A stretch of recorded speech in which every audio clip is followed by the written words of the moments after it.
बरसात के मौसम में त्वचा में कई तरह की समस्याएं होने की संभावना रहती है। दाद एक फंगल संक्रमण है जो त्वचा की ऊपरी परत पर विकसित होता है।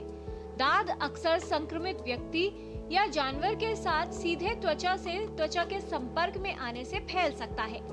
दाद तब होता है जब टिनिया नामक एक प्रकार का फंगस त्वचा पर बढ़ता है और उसको प्रभावित करने लगता है। दाद या टीनिया फंगल इन्फेक्शन एक ऐसी बीमारी है जो मॉनसून्स में और बढ़ जाती है। ये बॉडी के फोल्ड्स में होती है, जैसे कि बगल में, पेशाब के जगह के आसपास, ग्रोइन में, आपके वेस्ट बैंड पे जहाँ पे आप पेटीकोट बांधते हैं, और ये हाथों में, पैरों की उंगलियों के बीच में, चेहरे पे, दाढ़ी में और बालों में भी, सर में भी हो सकती है। तो ये एक फंगल इन्फेक्शन है जो कि दाद की तरह प्रेजेंट करती है, रिंगवर्म की तरह। तो इसके जो निशान होते हैं वो लाल निशान होते हैं, खुजली वाले निशान होते हैं, जो बीच में से साफ होते रहते हैं और आगे बढ़ते जाते हैं। बहुत परेशानी होती है मरीजों को, बहुत खुजली करते हैं। कई कारक हैं जो दाद के खतरे को बढ़ाते हैं। अधिक गर्म और आर्द्रता से भरा मौसम, सार्वजनिक स्विमिंग पूल या शावर का उपयोग करना, तौलिए या कपड़े बिना धोए साझा करना, मोजे और जूते पहनने से पहले अपने पैरों को न सुखाना, अधिक मोटापा, ऐसे कपड़े पहनना जो त्वचा को रगड़ सकते हैं, सिंथेटिक या तंग कपड़े पहनना और मधुमेह रोग, इन सभी कारकों से दाद होने की संभावना बढ़ जाती है। इसके अंदर अगर आप बाय चांस बाहर से कोई ओवर द काउंटर प्रिपरेशन लगा लें जिसके अंदर की स्टेरॉइड है, तो इससे ये दाद की खुजली तो आपकी कम हो जाएगी, लेकिन ये अंदर ही अंदर दाद पनपता रहेगा, बढ़ता रहेगा। तो बहुत ज़रूरी है आप ओवर द काउंटर ट्यूब्स इसके ऊपर ऐसे नहीं लगाएं, नहीं तो दाद ठीक करना और मुश्किल हो जाता है और दाद और ज़्यादा फैल जाता है।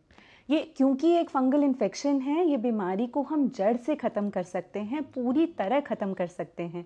तो कुछ लोग होते हैं जो पूरा इलाज नहीं कर पाते, पूरा ट्रीटमेंट नहीं कर पाते और उनका दाद महीनों, सालों चलता रहता है। तो प्लीज़ ऐसा नहीं करिए। अगर आपको दाद है तो आप एक त्वचा रोग विशेषज्ञ के पास जाएंगे और प्रॉपर इलाज करेंगे, और तब तक इलाज करेंगे जब तक दाद बिल्कुल ठीक ना हो जाए। दाद एक से दूसरे व्यक्ति में आसानी से फैल सकता है। दाद पैदा करने वाला फंगस गर्म और नम क्षेत्रों में पनपता है। दाद होने की संभावना तब अधिक होती है जब शरीर का कोई भाग अक्सर गीला रहता है, त्वचा, खोपड़ी या नाखून पर मामूली चोट लगी हो, तो ऐसी जगह पर भी दाद की समस्या उत्पन्न हो सकती है। समस्या कम होने पर एंटी फंगल दवाओं के उपयोग से ये समस्या ठीक हो जाती है। दाद का संक्रमण अधिक गंभीर होने पर लंबे समय तक दवा लेने की आवश्यकता हो सकती है।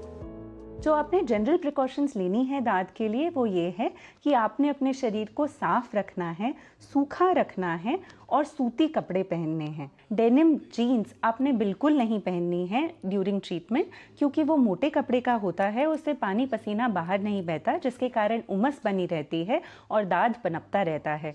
इलाज आपने तब तक नहीं छोड़ना जब तक दाद पूरी तरह ठीक ना हो जाए।